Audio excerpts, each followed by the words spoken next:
under your butt. Da-da-da. Oh, hello. Welcome to episode 134 of the Civil War Breakfast Club podcast. Once again, I'm joined by Mary, a woman who has never destroyed a railroad, but has emptied a few Amtrak train bars along the way.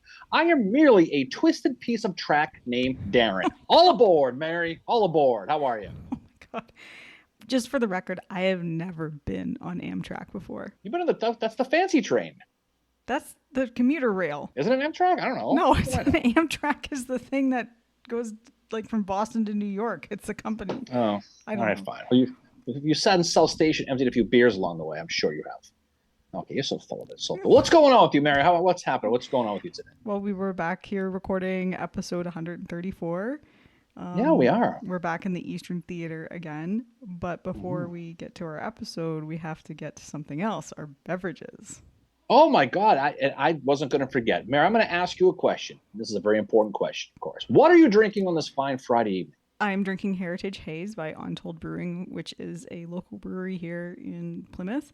And I am drinking it out of my William Tecumseh Sherman mug with a picture of him and his staff. And yes, that includes General Oliver Otis Howard, who will not be making an appearance in this episode because at the time the Battle of Reams Station is happening, Howard is out in the Western Theater well into the Atlanta campaign with Sherman. Mm-hmm. Okay. Well, and what are you drinking?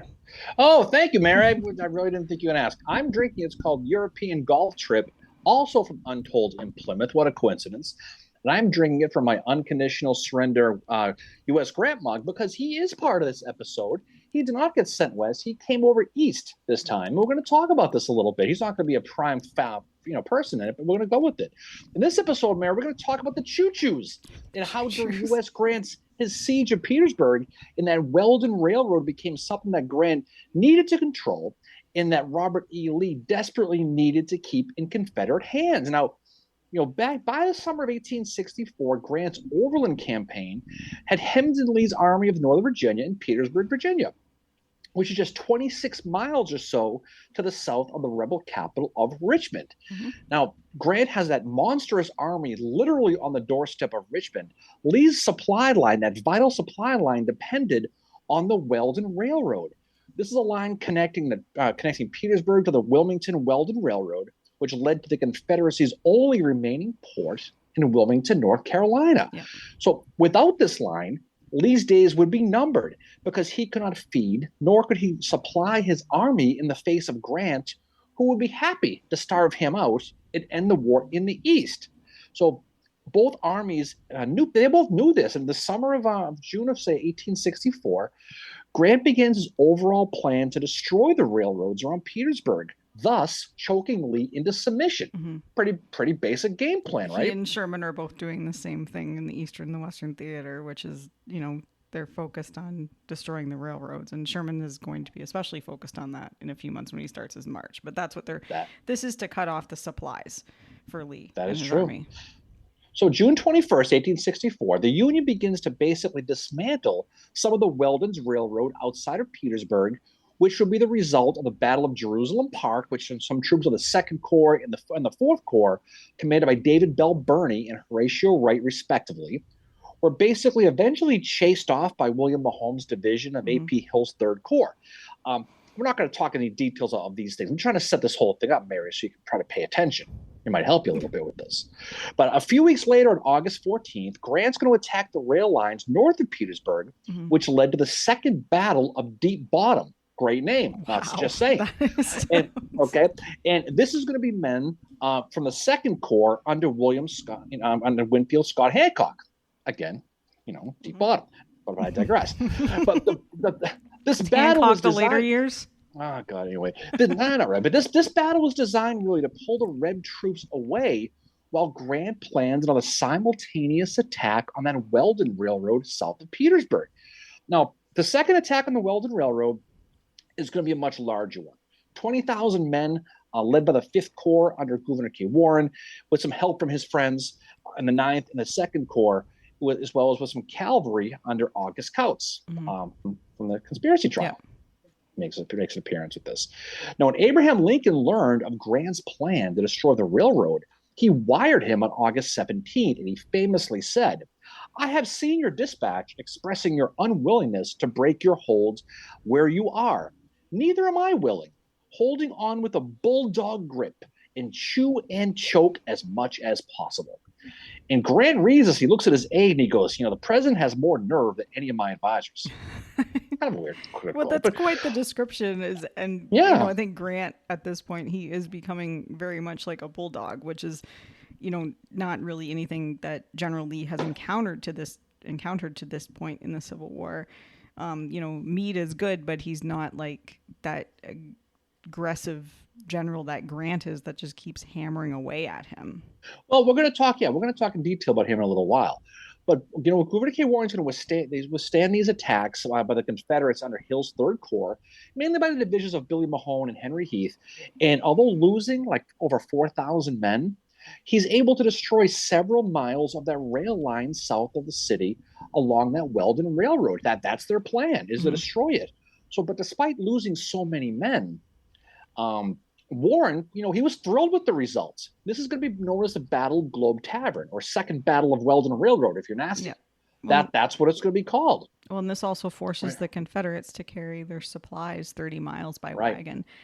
But a member of General Lee's staff said that while we were inconvenienced, no material harm was done to it. So kind of, it's almost like they're underplaying what has happened, but maybe it really didn't affect them too much. But I don't know. Doing my research for this, I was like, you got to carry your supplies 30 miles to bypass the new Union lines that are now uphill both ways. Yeah.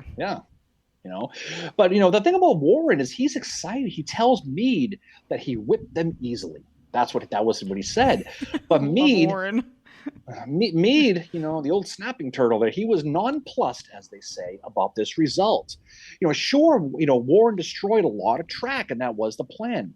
But Meade wasn't happy at all that Warren, this is hilarious, by the way. He's mad that Warren did not pursue the Confederates after he beat them. Isn't that irony, by the way? Imagine but that. But he basically says you should have pursued and destroyed them, which he didn't. But again, the job was to destroy the railroad. Yep. The Rebs had set up breastworks, and now instead of sending men ahead to destroy railroad, because of the presence of so many Confederates, like around 15,000 are still there, Warren had created basically a permanent extension of the Union line. So what he does, instead of be able to move forward, destroy the tracks, because there's so many Rebs there who are now digging in that area, he's going to stay there at Globe Tavern. So now what happens? Grant's line is now moved. And Meade doesn't like that. That's kind of what the whole issue is. But nonetheless, Warren's successful, and a portion of the Weldon Railroad is now firmly in control of Warren's Fifth Corps. So to that end, Grant and Meade really wanted to extend and control further south down the tracks, destroying them and basically negating that Weldon Railroad completely. Mm-hmm. So they're taking baby steps. Now they want to kind of move a little bit further and further south. How low can you go? That's kind of what they're doing, right? So Meade knows he's going to need more men to do this. So he's going to go into the bullpen. Yeah. And he's going to call on Winfield Scott Hancock's Second Corps, who again had been north of Petersburg at Deep Bottom. And they're going to move 12 miles south and go beyond Globe Tavern and destroy the tracks south of where the Fifth Corps was. So the Fifth Corps is at Globe Tavern. The Second Corps is going to continue further south. The Fifth Corps stays there. But the Second Corps is going to keep moving down into uncharted territories. Now, Meade, he's trying to figure out what Grant wants here. He's confused because he's basically, Grant still is at his headquarters is City Point. Yeah. And also Grant's sick here. Yeah. He's not feeling well. Okay, I don't know what his deal is, but he's under the radar. He's not feeling well. So seasonal allergies. Who knows what it is, maybe exactly what that was. But for the most part, on Tuesday, August 23rd, Meade is going to message Grant at City Point and ask him, how far down this railroad do you want me to go? Because I'm kind of exposing myself recklessly the further I go down this railroad. Yeah. He reminded Grant that the Second Corps is going to be tired from the Battle of Deep Bottom in that 12-mile walk through the mud that, as they're ripping up tracks, is also strenuous labor. Mm-hmm. So he's like, you're going to put the Second Corps down those tracks. They're going to be tired. They're going to be hungry. They're going to be muddy. and they're going to be tearing up the railroad tracks. They're going to be tired. They're going to be pretty Yeah. vulnerable. I think this is a Yeah, fear that Meade has in his head, though, probably post yeah, Gettysburg, because when you think about how the army was post Gettysburg, right? He remembers how tired some of them were, or how tired most of them were, and that's his thing. Is he knows that battle fatigued men, like he doesn't like to put them in, and I don't blame him for that. Another thing to note here too is that Hancock, who is leading the Second Corps, he is still suffering lingering effects from the wounds he sustained at the Battle of Gettysburg during Pickett's charge. right. And because of that, he doesn't quite have what he once had, so he's still suffering those effects, which we've seen that with other generals as well, like John Bell Hood Yeah. in the Western Theater. The other thing that's important that he has to remind Grant about too is that the division that's been being picked to destroy the tracks, this is going to be the Francis Channing Barlow's division. Old Swaggy, the first division commander, is mostly New York and Pennsylvania men.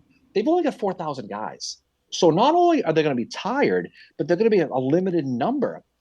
Like I said, the path down is going to be muddy. It's going to be very difficult to bring down the men, the artillery, and the supply wagons. And Meade's going to tell Grant, for these reasons, Hancock's men should not go much further than about 10 miles south of Warren's men. Yep. He's like, all right, we're going to do this, but let's not get hog wild and send him, let's just keep him within range so we get them separated. And Grant's going to agree. And he's going to basically say, once the roads get dry, I'll send more supplies and I'll send more men. But in the meantime, order Barlow to go as far south as a place called Rowanty Creek, which is about 5 miles below a train stop called Reams Station. And so if the Second Corps is on the march, and by this time, the Second Corps, they traditionally have been one of the strongest in the army, but this is a tough. They're in a tough shape now.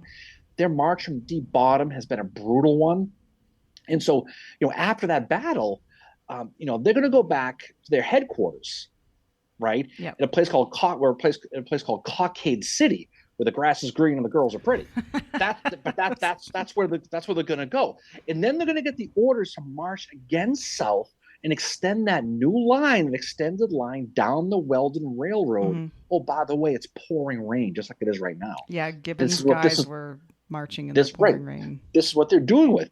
Now, the division selected, like I said, was Barlow's, not Gibbon's, but it doesn't matter. We'll get to him later. But Barlow's not there right now. No. He's not the commander. Barlow was on sick leave on August 22nd. It was basically less than a month from burying his wife, Arabella, who died in Washington on July 27th. And she came down with typhus after attending to the sick Union soldiers, that whole story. So commanding Barlow's division at this point is an acting division commander named Nelson Miles. Nelson Appleton Miles was born on August 6th, actually August 8th of 1839 in Westminster, Massachusetts, just outside of the beautiful city of Worcester, Massachusetts, if you know the area. Great breweries there, though. Great breweries, no question. Before the war, Miles worked as a clerk in Boston and joined the Army as a volunteer on September 1st, 1861. Now, he got promoted quickly. He got promoted to lieutenant of the 22nd Mass, and then he became lieutenant colonel of the 61st New York, and then being promoted to full colonel after the Battle of Antietam. He's going to earn the Medal of Honor at Chancellorsville and earn his star officially on May 12, 1864, just in time for the Battle of Spotsylvania. He's only 26 years old, by the way, at this point. And now he's a major general. He's going to get promoted again, and he's got a reputation of a no-nonsense fighter. Now, I don't want to spoil the surprise. He's going to survive the war. But you know how he's going to die?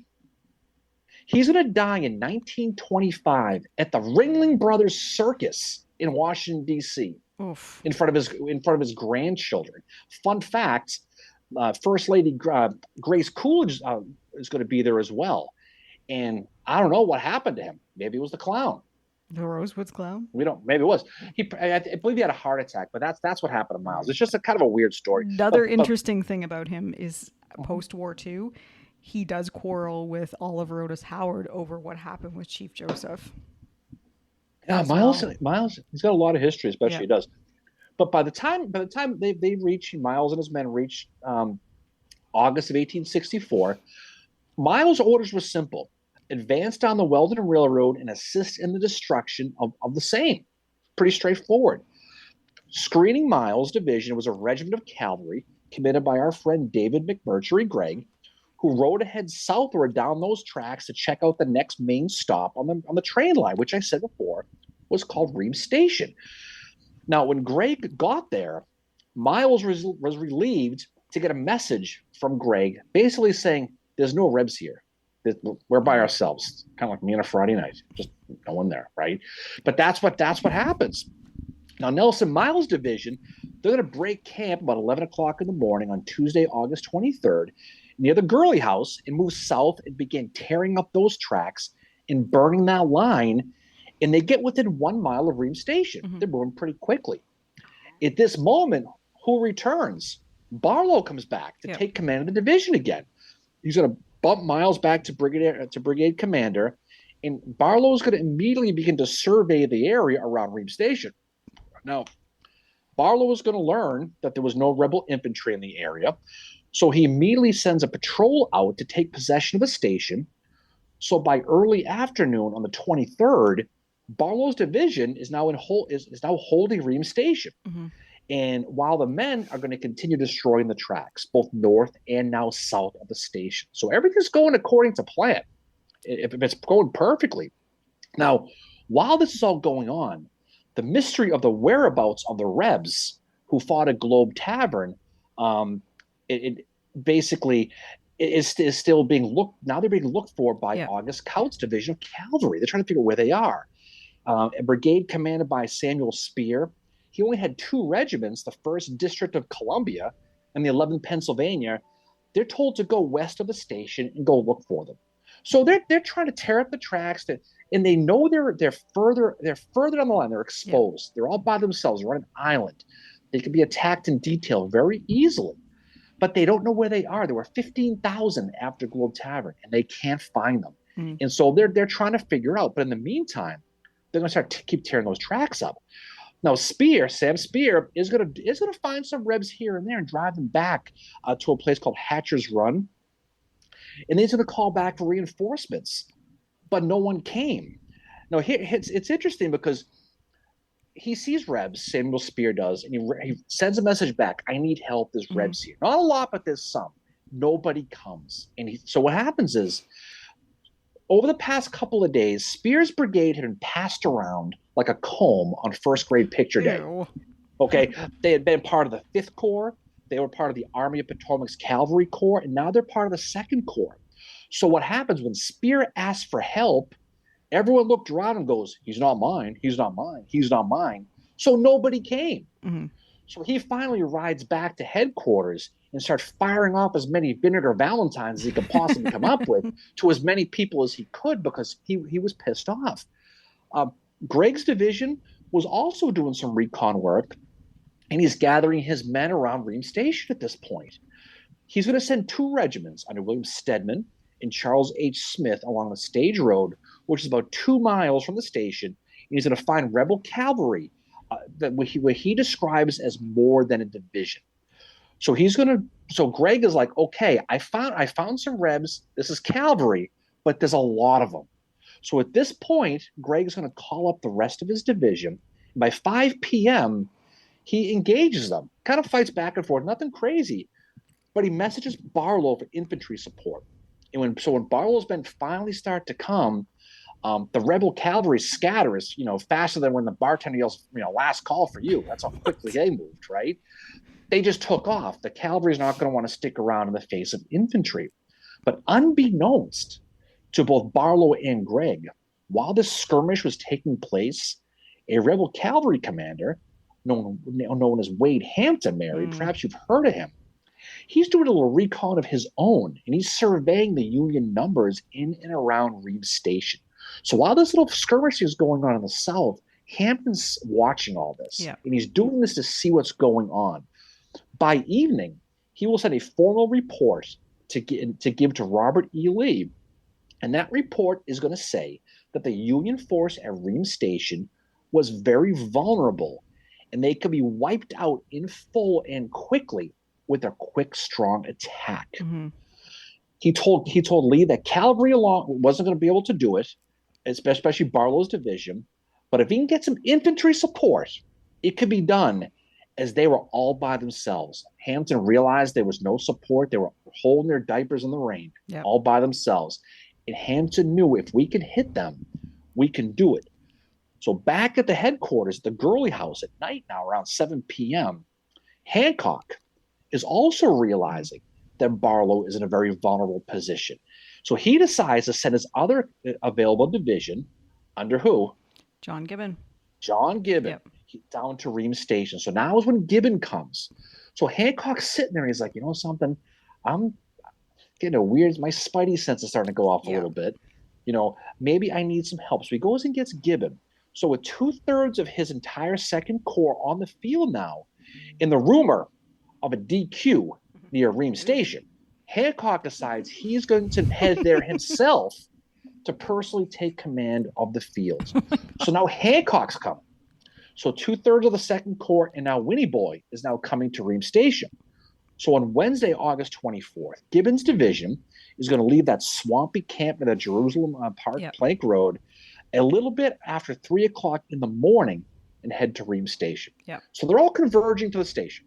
And the one thing to mention too about Lee with this is when he finds out that the Union troops were at Reams Station, he's not just considering it a threat to his supply line. It's also to the county seat of Dinwiddie County, because if that were to fall, then the Confederates would most likely be forced to evacuate Petersburg and Richmond because it represented a key point on the Army's potential retreat route.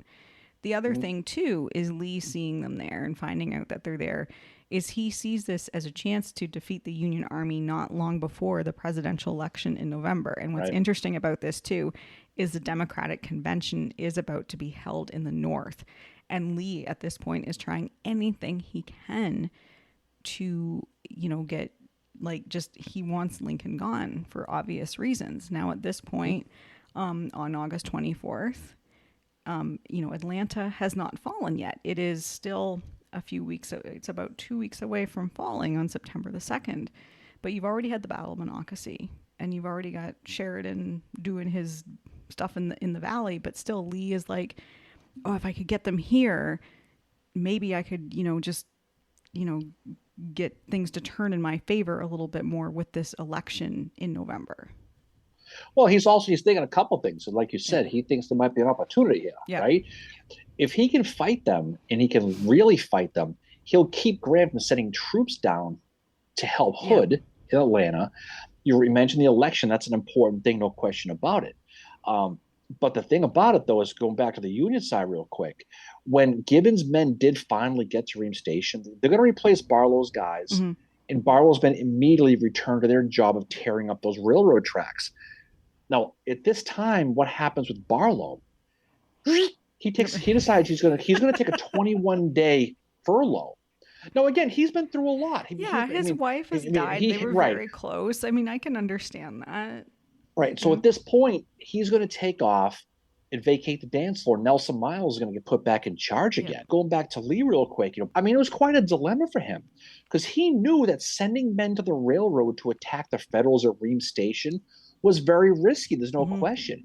It would require sending his men over a long march with the enemy between him and his headquarters. But like you just said, Lee kind of had no choice with this. Every day that went by, more and more of that previous railroad line was being eaten up. And if he did nothing, they're going to destroy the whole friggin' Weldon Railroad as far south as a place called Stony Creek, which is a station south of Reams Station. And that's going to make that entire supplies to Petersburg pretty much impossible. And you also know the political landscape, just like you said. Elections are around the corner. But he also knew that if Hampton was right and the force at Reams was vulnerable, that Lee had no choice but to attack. Because if the exposed Federals, basically, he knew he had to hit them with as many men as he possibly could. This was kind of an opportunity that came out of nowhere that he really couldn't turn down in this situation. So by lunchtime on the 24th, Lee's going to make up his mind. He's going to send 8 brigades, 2 from Henry Heath's division, 2 from William Mahone, 1 from Charles Field, and 3 brigades from the great Cadmus Wilcox. Mm-hmm. He's going to send them all down there. Leading the overall assault is going to be A.P. Hill, who was arriving near Reams Station. Once he got there, would coordinate with Wade Hampton and his 2 cavalry divisions. Lee's instructions to Hampton were simple: do all in your power to punish the enemy. Yep. He's pushing all his chips to the table. You're going to go with Hampton, and you're going to go and you're just going to hit them. You're going to figure it out. So by 4 p.m. on the 24th, A.P. Hill's force is basically massed in the southwest corner of Petersburg, and they're going to begin marching south towards Globe Tavern, and then they're going to sneak past Warren's 5th Corps before turning south on the Vaughan Road before stopping for the night near Holly Point Church. Now, on the Union side, cavalry patrols are going to continue south and west from Reams Station, while Miles' men are going to continue tearing up railroad track. They're just going to keep doing their job, but the cavalry is going to keep their head in a swivel and look and just keep an eye on it. Like one of Miles's men, he has the impression that Lee's forces must be weak, or he would never allow us to destroy so completely the main and important avenue of the South. So at this point, you know, the soldiers are thinking like, wow, this is almost too easy that we've been able to do this. And I'm sure their spidey sense is up too with that. Well, that's the thing. Like you just said, they know how vital the Weldon Railroad was, and up to this point, besides a little bit of cavalry skirmishing, coming off of Globe Tavern, there's been no resistance. But they know there's something's not right. There's no question. And a bit south of Miles' men was an intersection of road where the main Halifax road led to Rowanty Creek, called Malone's Crossing. Now, this is the same area now where Spear's cavalry ran into the Rebs that day before, and where they ran, and they're going to run into them again. But this time, when Spear asked for help, Miles is going to respond and send 2 infantry regiments, and they're going to scatter the Reb cavalry pretty quickly. But beyond that, Gregg's recon south and west of Reams Station didn't really find any Rebs at all, besides the occasional skirmishers. That's about it. Couple of Chick-fil-A wrappers here and there. That's about all they found. But they didn't find anything substantial. But with this feeling that they were secure, allegedly, Miles is going to send those 2 infantry regiments back for the night, back to Reams Station. And you mentioned before that one of his men was kind of, something's not right about this. It's weird.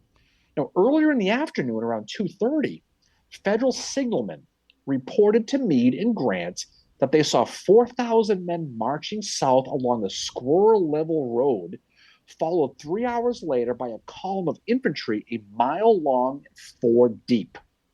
15 minutes later, an additional 2,000 men followed, accompanied by wagons and artillery. So by 8:30 p.m. on the 24th, Meade's headquarters is going to issue a warning to both Warren and Hancock about this force that's coming down towards them. Now, Meade didn't get the message from Meade's courier for about 3 hours. And when he got it, he was angrier than if someone took his last ring ding. He was because it was just this he finds this big mass of forces coming towards him. It takes 3 hours. He replied angrily that the message didn't say how many Rebs there were coming.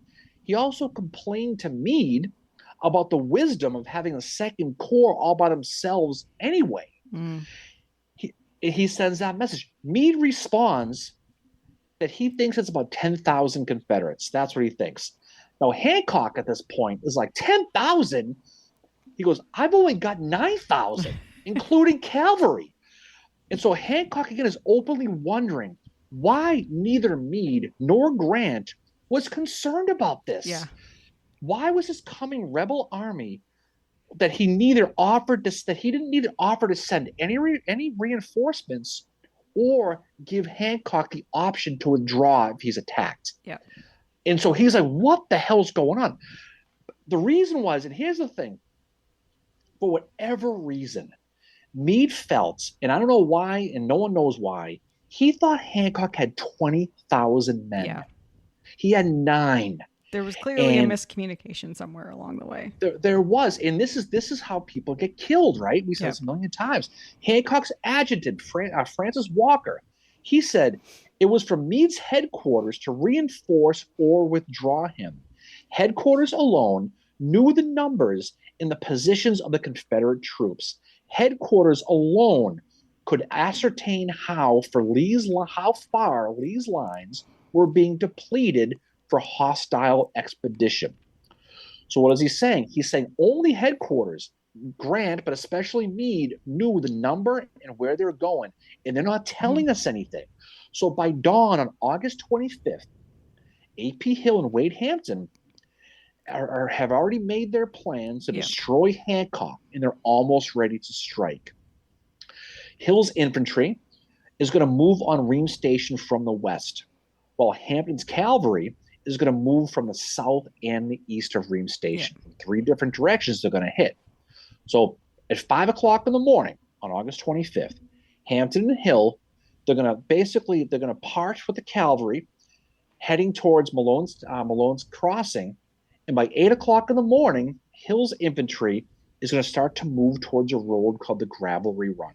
Cavalry's got more room to go, but they're a little faster, so he gives them a couple hours to go. By morning of August 25th was a very nervous one for old Winnie Boy. Yeah, he's worried at this point. Hancock was very scared. He was very, very scared at this point. I don't blame him given the position that his troops are in, which is sort of it's a lot like the position of the 11th Corps at the Battle of Chancellorsville, where they have, if they're attacked, it's worse. Good. It's worse though because he's a few miles away from the next Union Army. Yeah. I mean, so it was. So Hancock is going to immediately suspend all orders to destroy the tracks and send some of Gregg's cavalry out, where they're going to start to spot rebel vedettes now. That vanguard of the Confederate Army, they're going to start to be spotted. So at 9 o'clock in the morning, Hancock is going to order Gibbon. He's going to order Gibbon to continue destroying the railroad tracks for now. And then we're going to have Nelson Miles' men begin to work to improve the defenses around Reams Station to prepare for attack if it's coming. Now, we're going to talk about these defenses for a couple minutes because this is really what the whole thing goes bad. Yeah. The defenses are really the deciding factor of what's going to happen today. So the existing breastworks, there were existing breastworks that were there about a month and a half before, and they were built by the 6th Corps, who built them to cover the return of some cavalrymen. The works were initially in the shape of an L, with a shorter line parallel to the railroad tracks and only about 30 yards to the west of them. So the line is to the west of the tracks, which is going to be a real problem. We'll talk about that. They were too low, and many of Miles' men complained about them, primarily because cannon placed on the line parallel to the railroad cut was too close to the tracks in the limbers and the caissons. Don't forget, you need 14 yards distance between the cannon, the caisson, and the limber, right? You need 14 yards. You only have 30 yards between the cannon and the railroad track, which means any ammunition, any supplies are going to be carried down the railroad cut, up the railroad cut, and across, carrying this stuff. It was a horrible, horrible place for artillery. Miles' men themselves described the breastworks as too low and very poor works. The breastworks were real, but they were not spectacular. That's what they were. That's the first time I think you've ever said that in this podcast. That they're not spectacular. Not spectacular, no question about that. But upon inspection of these defenses, Hancock decided he wanted another line of defense to cover a potential attack from the southern approaches. So if you're thinking about it, the train goes north and south. Reams Station is basically to the right on the railroad track. Mm-hmm. So the breastworks are to just west of the railroad track. So you just get an idea. There's a line that runs northeast from that line that parallels the tracks is what he's going to do. Hancock now wants to build a southern one is what he's going to basically do. And so to this end, he's going to order him to build a line connecting the tracks to that parallel one that's going to connect to the northern point that runs northeast. It's confusing, but what this means is the L now looks like a sideways U.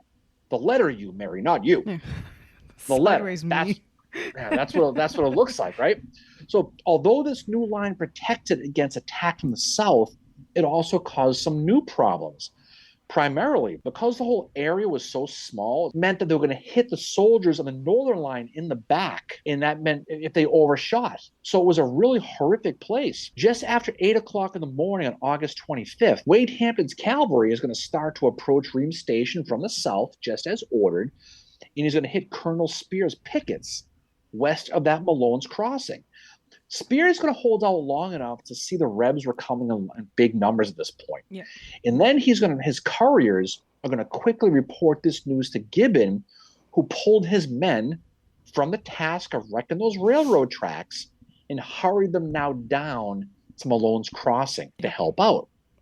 Spear's cavalry, who are all dismounted, they're going to slowly fall back in the main road, which is called the Halifax Road. And they're going to try to make a stand, but eventually they're going to have to haul ass to the fields and the woods, and they're going to have to get out of the area. A little bit north of Spear, Gibbon's men appeared and started to deploy, and they're going to spread east and west on the railroad when Hampton's men basically are going to attack them with artillery as was being wheeled in. Now, the sound of artillery is going to force one section of Hancock's guns to limber up and rush down to support Gibbon. And this back and forth artillery barrage is gonna kind of begin, right? Now Hampton does a really good job moving his men to fill the gaps as they occurred. And when Gibbon tries to outflank him, but Gibbon's infantry, when his numbers increase, he's going to message A.P. Hill and he's going to beg him to attack Reams Station with the rest of his forces. Because what does he say? I've drawn Gibbons down. So Reams Station is weak. If you attack because I'm attacking from the south now, they brought infantry south to meet me, which means they have less men. If you attack them full banana from the west, you're going to roll right through them. Yep. A.P. Hill gets the message and goes to Hampton, yeah, thanks a lot, but I've got this. Don't worry about it. and you just imagine Hampton face palming. Yeah. Hampton, they called who was the richest man in the Confederacy, by the way. Yes. That's what they said about him, right? Now, Hampton is going to was able to send some of his troops, primarily North Carolina troops from William Cheek's brigade, east of the railroad, hoping they're going to Kool-Aid man through that gap between Reams Station and the Jerusalem Plank Road, which is the east of it. So they're going to try to go around Reams Station to the east and try to hit on that angle as well. This attempt ended up pretty quickly after some infantry stopped them. Infantry is always going to stop cavalry. Yeah. So at about 2 p.m., Gibbon's infantry is going to start to fall back to Reams Station now. So they were there, but now they're going to fall back. And Hampton, like that meme of the guy rubbing his hands with the trees. Yep. he sees what's going on here. Yep. But he begins to smell blood, and he realizes that his troops basically are scattered. But now, if I pull them together for an all-out advance, now that Gibbons is gone, now I can come from the south and I can just Kool-Aid man them through. That's kind of what he's thinking, right? And while this is all going on, Hancock is starting to experience a true pucker effect moment now. And his anxiety is now turning into a real concern. Yeah. He saw his cavalry posted west of the station along that Dinwiddie Stage Road came rushing back now with reports that they're running into rebel infantry now west of Reams Station that's coming this way. Yeah. It sounds very similar again, going back to Chancellorsville to what happens to Howard. And there's one point where Hancock attempts to rally his men and his horse drops out from under him and he thinks it's been killed. So he proceeds on foot. The horse gets back up again. It's fine. So Hancock is able to get back on his horse, but he's, this is kind of, when we were talking about it today, this is not the stoic Hancock you see on Cemetery Hill, right? No, we haven't got that far yet. But he's at this point, he's starting to realize this stuff. Can you imagine how he must have felt when he got the news that there was rebel infantry west? That must have hit him like a truck. So he's it's terrible. I wouldn't know what to do if I got that news, No, he's going to instruct Nelson Miles to send a small infantry force to cross the tracks and head west to go meet these Confederates and see what the deal is. Miles' men went out about 3/4 or so of a mile, and he set up a defensive line but he came tumbling back an hour later with a report that a very heavy enemy column was coming down his Hmm. front. So now it's about 2 o'clock in the afternoon, just around the same time when Hampton's cavalry had just driven Gibbon's men back to Reams Station.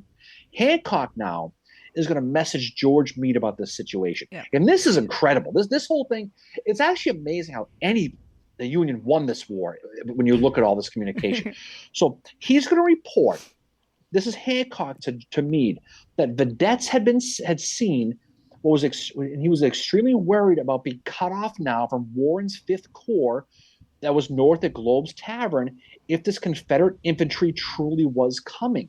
Now, his fear was realized when his pickets captured two infantrymen who reported that they were part of A.P. Hill's corps and also spilled the beans that all of Wade Hampton's cavalry was also on the field. They said that Hill's infantry, these are the captives that they caught, they started out at 8 o'clock in the morning and had turned up the stage road and were approaching Reams Station. And by noontime, he was deploying his men to attack. Mm-hmm. So he was moving the chess pieces around and he was getting ready to go. What Hancock did not know was that Hill was also planning to send a brigade south of the stage road with orders to connect with Hampton's cavalry with three brigades which stayed in the woods north of the stage road, who were going to stay back and prepare to attack the northwest corner of Reams Station, the breastworks. So he was going to split his infantry up. Someone's going to help help Hampton. The rest were going to stay with him, and they were all going to roll right through it. Now, while the men were moving, Hill was also going to send sharpshooter battalions to cover the western slope of Reams Station. And when they first got attacked, some of Miles' men, who are all Green troops for the most part, because a lot of the heavy infantry guys got moved out during Overland Campaign, they immediately fell back as soon as they started to get hit by sharpshooters. And it left a big gap in the northeast section because they fell back. This was Hill's signal that he could move those three brigades south, and it was almost time to attack. The Second Battle of Reams Station was about to get underway. Now, the Confederate battle lines, they're going to come down from the northwest towards that western side of that sideways U, that shaped defense, which was a far from ideal place to defend that we talked about before, right? The one benefit Hancock's men did have was that there was a wide open field in their front, which meant that the Confederates advancing on Reams Station from the west had to cross a 200 yards of open field before they got to the defenses. Now, when the Rebs came, they came fast. And this is a great quote, too. It tells you what the mentality of the Union was with how they felt about the Rebs. A Pennsylvania soldier said about the Rebs that first assault, they came, and when they got close enough, they screamed that women-like scream with that fixed bayonets as they came. A real shot at them is what that was, right? Woman-like scream. Yeah. Oh, my God. And he said, when they came, we mowed them with grape and canister, and they recoiled and left the sod covered with their dead. Again, 200-yard fields, there's a lot to do. A.P. Hill is on his horse watching this initial situation when suddenly he dismounts off the horse and lays down on the grass. And the men think he's wounded. But guess what happens? He suddenly gets sick. A.P. Hill does. Oh, not A.P. Hill. He'd been sick seemingly forever because he'd been looking for love in all the wrong places, by the way, right? Well, he sowed his wild oats in New York City. Right. Not William C. Oates, by the way. But the sickness would tend to overcome him. And at this very moment, it did. Oh, that sucks. So Hill had to, at this very moment, turn over his overall commands to General Cadmus Wilcox, who had to wait now an hour to reform those three brigades that he'd been holding back that were going to push back on those federal defenses. Wilcox is going to shift the target of the attack now to the lower side of the western face. And by 4 p.m., he's ready to go again. First assault fails, second one's about to get going. When they advanced, they were again hit with that heavy musketry fire, from their front and from their left now. At this very moment, that U is working. Again, not you, but the you is working. Wilcox has to fall back, and for the second time, Hancock's defenses had held and forced the Rebs to fall back again. So they're 2 for 2. Yeah. Things are going pretty well. Probably feeling a little bit better, Hancock got a message from Meade, and that arrived around 1 o'clock. And it arrived, and this is important, arrived by courier from Globe Tavern. And it said a couple things. It said that he was sending him reinforcements from Gershom Mott's division, who had commanded Hancock's 1st and 3rd Division. And he would also be sending him down the Jerusalem Plank Road west of Reams Station. Mm-hmm. Meade also told him to suspend all train wrecking activities once he finally understood the rebel goal now was to separate the 5th from the 2nd Corps and destroy them. He figured that out. Last, the message said, it gives Hancock the decision whether or not to withdraw from Reams Station if the situation got bad. So Hancock's holding this note. It says, we're sending you reinforcements. We don't know when they're going to come, but they're coming. Here's where they're going to be coming from. And if things get too hairy, you can take off, you can go. You don't have to stay. And once the message was delivered, Meade's courier rode back to Globe Tavern up the Halifax Road, which was still open. Now, the reason why I mentioned the courier is for some reason, and no one's been able to explain this either, for whatever reason, Meade chose to use couriers on horseback to deliver the messages to Reams Station when the telegraph was working the whole time. And he could have simply just texted a friend. Do you think he was afraid of it being intercepted by the Rebs for some reason? Who knows? But for whatever reason, and you got to feel bad for Hancock here. He's waiting on these messages. Yeah. And this dude rides up on a horse, hands him a message, and he's like, "Why didn't you just freaking telegram me? It would have saved all this time. The Rebs are on my doorstep. The wolf is at the door, and you send your man down on a horse." I mean, you can imagine Hancock is already upset and angry at this point. Yeah. And now he's like, Meade, what are you doing? So just before 3 o'clock in the afternoon, Hancock is going to wire Meade to let him know that he's intending to hold Reams Station until nightfall. And he thinks he can hold the position as well as covering the road that goes east to that Jerusalem Plank Road. But he still had a fear that Hill would try to get between him and Warren. And that's what he really didn't want. That was his big fear. So right after the second rebel attack had failed, another of Meade's couriers comes riding up, of course, on his horse, with word that Orlando Wilcox's 9th Corps was now also being sent, joining Gershom Mott. So more men are coming. So at least he's getting the message that there's a lot of guys coming. But Hancock, again, is also confused by this message because he's like, wait a second. I thought I was going to hold this station until dark, but now you're sending me 2 more divisions? Is it Meade's intention that he wants me to stay now and hold it and defend it instead of leaving after nightfall? So Hancock is getting these messages and he doesn't know what the hell to do. This is an example of the communication and the confusion between Hancock and Meade of what was going on at this time. And this is just before 5 o'clock in the afternoon. He's going to wire Meade again for clarifications of his intention. And just as he's about to send this wire, a report comes in from Miles that his men can hear the Rebs cutting down trees and digging in. So he knows the Rebs aren't leaving. Yeah. 5:30 in the afternoon, Hancock gets word from Gershom Mott that he's just a few miles away, but now we're stuck in the mud on the Jerusalem Plank Road. But we're coming, but we're stuck. Yep. We're in traffic, but we'll get there. Yeah. Okay. Must have been on I-93. Oh, tell me about it. All Miles could do at this point is review the lines, and he became more and more concerned about that northwest point, or actually the northeast point of the breastworks.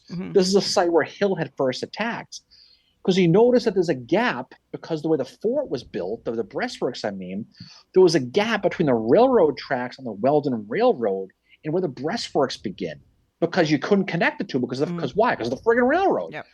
So to fill the gap, Miles is going to call up a New York battery of artillery, as well as a 12-pound Napoleon commanded by Lieutenant Henry Bauer, who, after seeing how vulnerable the position was, he immediately handed his watch to his adjutant and said, "Give this to my wife when I'm killed because I ain't making out of this one." Yeah. And so he does that. It was around this time when Hill's 2nd Division arrived, commanded by Henry Heath. Those battle-tested divisions of North Carolinians, Alabamians, and Virginians. And they basically took over control of Hill's Corps at this point. Now, along with Heath, became a very valuable X factor, and that was artillery under the command of William Pegram and his 12 artillery pieces. While Pegram moved his guns around to prepare to blast the Federal works, Heath deployed and prepared for that 3rd Infantry attack, aimed this time at the northeast point of Hancock's Reams Station breastworks. They found that gap, and this is going to be the point of attack. So 5 o'clock, Pegram's guns open up. Boom, boom, boom. They start firing. These are the batteries commanded by Thomas Ellett, Thomas Branner, George Casey, and Edward Merritt and Marie. Most of the shots were too long. They went over the breastworks, but guess what happened? They hit the backs of those northern men on the northern slope that we talked about before, that fatal flaw in the Reams Station defense. So they weren't missing after all. Pegram's cannonade only lasted about 15 minutes before Heath said, "We're going in. We got this." And he That's personally leads the attack himself. He does. Now, one of the brigades who's going to be in the front of the attack is going to be commanded by William McCrae, and it's going to have that famous 26th North Carolina. And there's that story that I think you kind of hinted at right there with Heath, right? There's a story where Heath is going to demand the colors of the 26th North Carolina. He's going to carry them into the battle. The color bearer says, "The hell you are." And then Heath basically laughs and says, "Come on, then, we will carry the colors together." And they all went riding off together holding the flag. Yeah, that's kind of cool. It was kind of funny. I read that. That was a funny story about the battle. Yeah. And this is going to be the beginning of what's going to be the 3rd assault of Reams Station. Now, at first, the Federals pounded the Rebs that same way when they did before in those first 2 attempts. But the 3rd time is going to prove the charm for Hill's Corps, Hill's men. Union artillery is going to initially be blasting away at the Rebs, and they're going to. But what's going to happen is Miles again is going to be expecting to get driven back again. First time they came, we drove them back. Second time, because they're crossing that big field. Third time, of course, Miles is thinking that's going to happen again. So when some Confederates actually reached the breastworks in front of them, because they actually finally made it, 3 of Miles' regiments near that northwest point suddenly panicked and took off. And the whole line began to break. They began to turn. They began to run. Rebel rifles began to fire at those cannons holding that northwest gap I mentioned. And this is where Lieutenant Brower, who handled the watch, this is where he's going to get killed. So he was right. He didn't make it. He was happy he gave away the watch, but his time had come to an end. Oh, wow! Look at you bringing the philosophical for a second. Don Rickles. Oh, I see what you did. Okay. But Miles starts to see these men breaking. He starts yelling for a reserve brigade who he had positioned across the railroad. Remember, the breastworks are west of the railroad, so you got to cross the rail. We're not talking about it running across railroad tracks. We're talking about a railroad cut. So it's very difficult to get down there. Unfortunately, when Miles called for the reserves, no one came. The commander of that brigade was nowhere to be found. And so without a leader, the men said, "We ain't going. The hell with this." They just fell back and sat around. They didn't come. So now Miles' line south of that Depot Road, that was still holding at this point. So he rode over and tried to shift some of his men north to try to plug that gap that was forming in the northwest section, while his men were panicking and running around everywhere. Now, one regiment that did not run was the 61st New York, who basically faced the northern edge of the U and did not budge. Miles ended up personally leading this regiment, and basically, as he tried to capture a lost New York battery, is what they kind of did. Also, there is, guess who? Hancock. And this is the thing about Hancock. This is how they described Hancock at this moment. One soldier said, with a sword in hand and a hat in the other, he faced the retreating regiments coming from the center and yelled, "For God's sakes, do not run." Another soldier described Hancock as a wild man. Another said, "More a soldier possessed with a restless and demonic spirit than a general commanding in a good cause." So, Whoa. to your point, this is not calm Winnie on Cemetery Hill calming the troops. No. This is Hancock losing his mind. He He's needs running he around. needs Dean and Sam to come in. Get the One, demon like I out. said, one of the men said he looked like he was possessed by a demonic spirit. That's how agitated he And that's why was. we need the Winchesters. I can only imagine how much money he had to put in the swear jar after this one, Oh yeah, because this was a moment where he lost it. He absolutely yeah. lost it. And I think they all have those moments though because they are all human and they have the moments where they lose it, you know, like Howard was kind of that way after being on the field all day on July 1st at Gettysburg. He's described as seeming very anxiety ridden and agitated. And this is, you know, Hancock is this way too. And I would be too. I think any of us would in that position. And there's one point where Hancock said, "I do not care to die, but I pray God I may never leave this field." Yeah, that's a quote that he'll say. Yeah. Hancock's going to call up on Gibbon to send in any help he could, who immediately, Gibbon did, ordered 2 brigades to take the western breastworks, but retreating soldiers and blocked them from getting there. Gibbon's trying to send men forward. Yeah. It's like running on the subway. They can't move forward because men are going back, Mm-hmm. and they're all stuck and bumping into each other in Yeah. the middle of this U. And that's what's Gibbon is also dealing with the rebels in the front, combined with Hampton's cavalry attacking from that southern area. His soldiers are taking fire from 3 different places at this point. The nightmare of that breastworks is coming true. Southern soldiers are pouring through the breastworks on the south side of the U, but on the north side, Miles is still holding with those 61st New York, and they're trying basically to help as some men are pushing Rebs from the south, you know, the subs through that south gate. But regardless, at this point, that U is turned inside out at this point. Though some regiments on the north side, they're still facing where they held. This whole thing is a tinderbox ready to go. Yeah. There's Confederate rushing in, men trying to hold, guys trying to go to the back, trying to go to the front. When darkness starts to fall, Hancock is going to do his best, last-ditch effort to counterattack to try to take the position that they'd lost. And Miles agreed, but Gibbon says, "You know something? My men are too tired.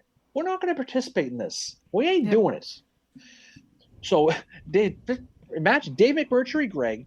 He also said that, "Listen, I cannot safely cover our retreat east to the Jerusalem Plank Road if they don't withdraw from Reams Station quickly."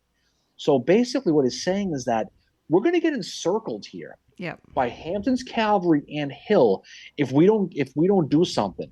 So with this information in hand, just about 8 p.m., Hancock is going to order special order GTFO, right? And he's going to order a full retreat. And he turned to his staffer, just like you said, right? "I don't want to care to die, but I pray to God I may never leave this field." Yeah. And an hour later, the Federals had pulled back to the east and turned into a mad dash to get to that Jerusalem Plank Road to head north back towards Globe Tavern. And it was a mass run. Yeah. It was a complete turkey shoot for the Rebs. They were running like hell. Mm-hmm. And one of the guys who were captured was Hancock's adjutant, Francis Walker, the one we talked about before. Now, A.P. Hill is starting to feel better at this point, but he decides against pursuing the fleeing Second Corps, and he focuses on capturing artillery and any Federal wounded or Federals who didn't feel like running anymore. He's like, "We'll capture the guys here." But here's the thing. In the end, Hill and Hampton are going to capture over 2,000 men of Hancock's Second Corps on that retreat, which is up there with any of the great mass retreats in Civil War history. This is up there with Chancellorsville. Yeah. This is up there with you go ahead and you pick one. This is up there with all the big boy turning and skedaddles. First Manassas, they were running like hell.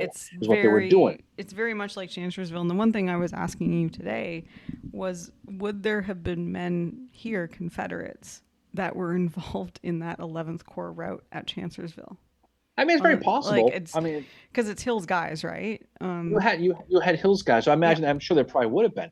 But we're just looking at some of the numbers with this. Hancock's two divisions took a beatdown at Reams Station. Yes. They took 2,602 casualties. Again, 2,000 of them captured. They lost 9 artillery pieces. Hancock took this as a big time personal loss. Yeah. He wrote after the enemy brought everything that they could rake and scrape, and we ought to have whipped them. Now, following the battle, a little rift grew between Hancock and John Gibbon. Yes, which is unfortunate because Right. they were quite close. Gibbon, To Gibbon demanded a complete reorganization of the Second Corps, including Hancock gone wow. and him being he was going to resign. He's like, I'm not doing this. But it was only after Hancock personally apologized to Gibbon that he kept his letter from being sent and never made it public. Is how it was. And what's interesting about that is Gibbon will later in 1864 take a leave of absence from the Army of the Potomac. It is not for anything physical, but it is to do with this. The relationship he had with Hancock was never the same after that. Now Gibbon will come back, but when he does, he's been reassigned to the Army of the James. So there is definitely something that happened here at Reams Station between the two of them, and I think it's because I think Gibbon he bit back at Hancock. And he bit back hard. And Gibbon was not a guy. I can tell you, John Gibbon, I would not want to cross that man. And apparently he was honest to a point. He didn't give a crap if he hurt your feelings or not. Well, another one of Hancock's his longtime friends and former Mexican wingman Henry Heath, who was opponent of this battle, knew what the pain that this cost his old friend Winnie Boy did. Heath wrote after the battle, if Hancock's heart could have been examined, there would have been written on it Reams as plainly as the deep scars received at Gettysburg and other fields were visible.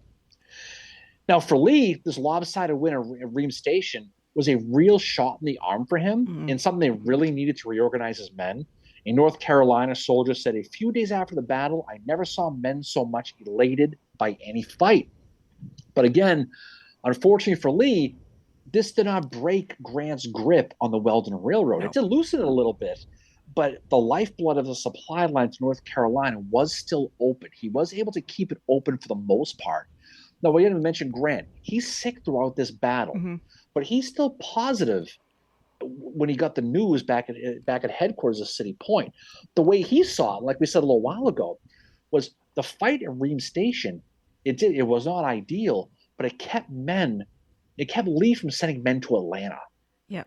So he could have done that. Whether he was going to, who the hell knows? Yeah. But it didn't happen. Well, what's interesting about Grant's, when Grant in his memoirs, he does not really talk about Reams Station at all. He mentions it. It's not even a paragraph. So that's how kind of he sees it. But I also think too, is he maybe downplaying it because he wasn't there and Meade was.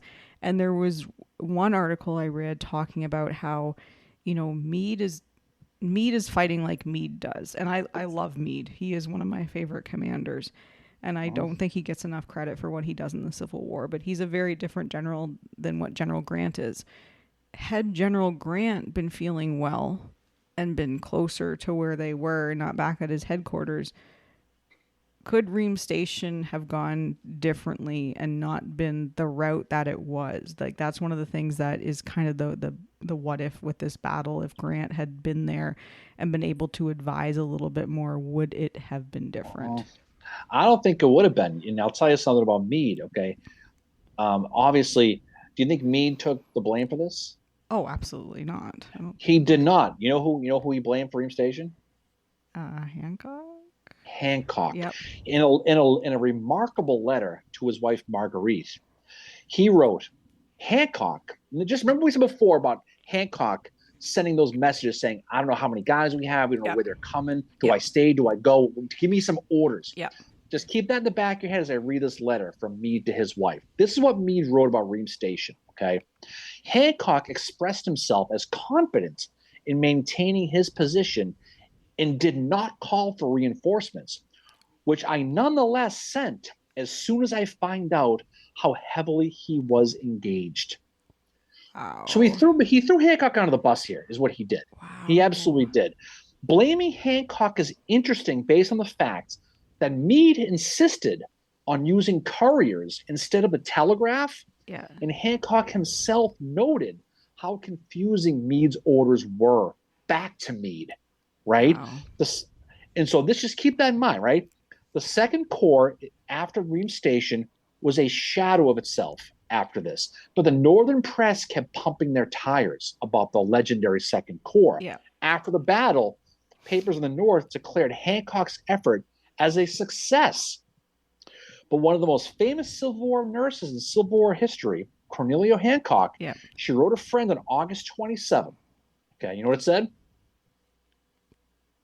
It said, "We were whipped badly on the Weldon Railroad, no matter what the papers say." Well, and I think that goes back to what Grant, how he does not really talk about it much in his memoirs. It's reduced to like, I think it's less than a paragraph.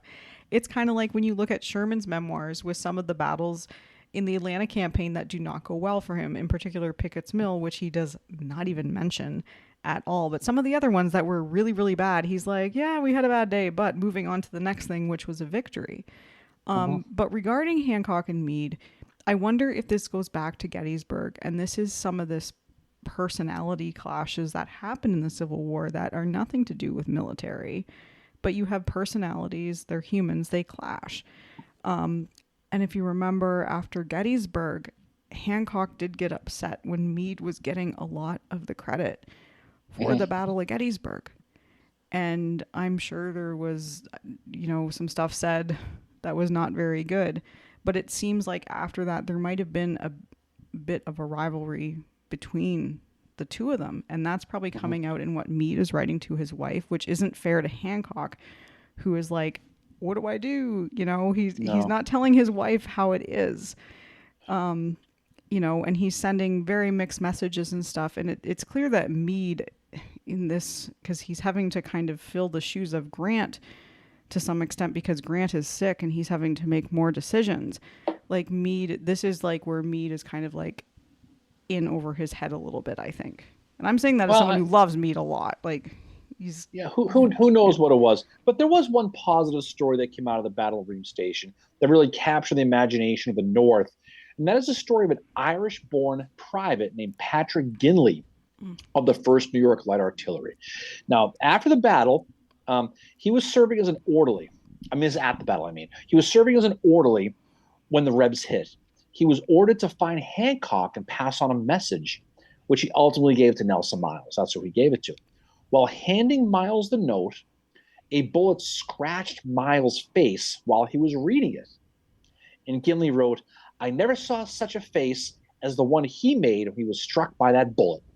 Anyway, but Ginley returned to his men, and when he was told again to accompany a colonel to check out the rebel breakthrough, and as they were both riding to that railroad cut, he saw his partner captured, and soon his own horse was shot and he fell to the ground. Now, he's on the ground lying between the Union and the Confederate lines so close he could hear each commander on each side giving orders. That's how close he was. Wow. But the Rebs didn't know he was there. He was kind of there, and he found a canister, an open canister, and he snuck up to a cannon. And while he was doing that, he found another Union soldier that was kind of hiding in the grass too. And so they kind of were in cahoots together and decided we're going to sneak this canister into the cannon and we're going to fire it at the Rebs is what he's going to do. So they get to the cannon.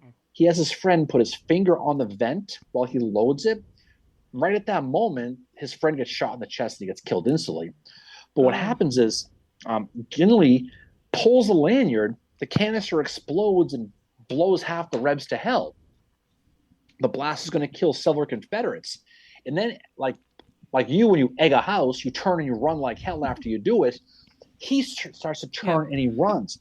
Now, while he's going, he sees the fallen flag of the 28th Massachusetts Regiment, commanded by James Fleming, and he's trying to rally his men. And so Ginley grabs the flag, and all of a sudden starts waving it and starts yelling, "Follow me, boys." Mm. And instead of running back, he leads the Massachusetts men. He's a private back to the front where they counterattack, and they attacked before they fell back. But it was an amazing story. This action was personally noted by U.S. Grant after the battle, and he said of Gidley, "It is not today nor tomorrow that you and every man undergoing the hardships of this war will be remembered by your country for his services." Years later, November 25th, the greatest day in the calendar, of 1890, Patrick Gidley, nicknamed Paddy the Horse by his men, Patty the was a, horse. was a guest at the reunion of the Irish Brigade at the Riccadonna Hotel in New York City.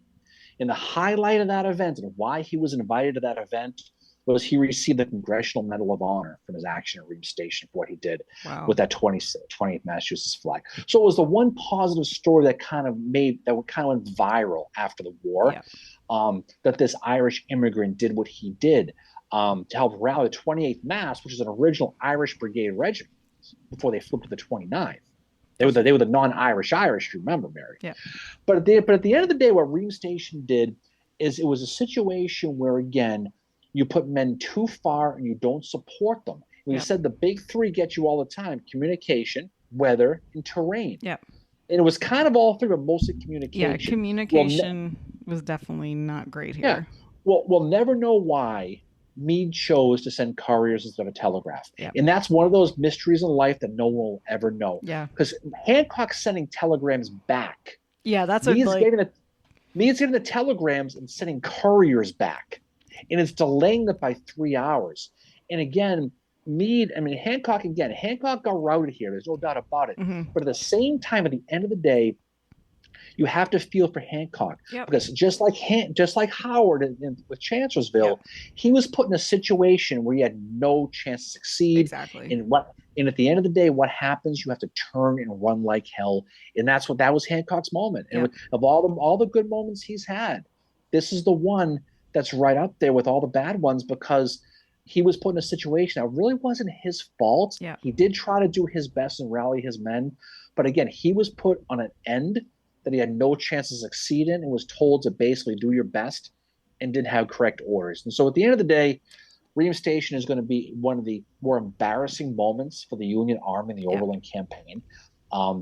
That's going to kind of go on from there. Yep. And I do have a quote from Meade where he says, "These frequent affairs are gradually thinning both armies. And if we can only manage to make the enemy lose more than we do, we will win in the long run. But unfortunately, the offensive being forced on us causes us to seek battle on the enemy's terms, and our losses are accordingly the greatest except when they come out and attack, as recently, when they always get the worst of it." And this is kind of, I read that and I thought, wow, this is kind of what Sherman is going through on the Atlanta campaign as well, because there was a moment, I think it was after Kennesaw Mountain, that battle, where Thomas, Sherman was kind of like, well, it was a small battle, blah, blah, blah. And Thomas was like, we have many more of those, and we're not going to have any men left when we get to Atlanta. Like, they're thinning the men out. So it's very interesting, like, as much as we contrast the Eastern and Western theater quite a bit, this is something that is happening that is similar. That both armies, the Army of the Tennessee, there's three different armies out there in the West with Sherman. What Sherman's doing, what Grant is doing. There have been two commanders, Thomas in the West and then now Meade in the East, that have said what is happening is thinning these armies in 1864, which I found very, very interesting. And Reams Station is one of those battles that is one of those ones that is thinning them out, unfortunately. Yeah. But I definitely agree with what you said. The Hancock, he does get routed.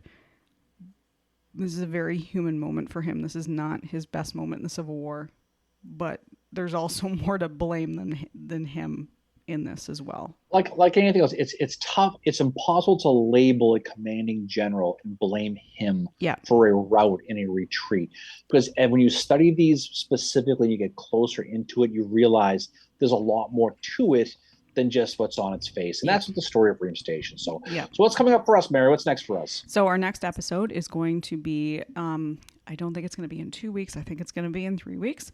But we are going to be talking about the Battle of Jonesboro, which is kind of our bookend for the episode we just did on Battle of Peachtree Creek, which is kind of the final push that begins the final push towards General Sherman getting Atlanta. The Battle of Jonesboro is going to be kind of that last big battle that happens before he gets Atlanta on September the 2nd, 1864, and he secures that city for the Union. So we're going to be back in the Western Theater for our next episode.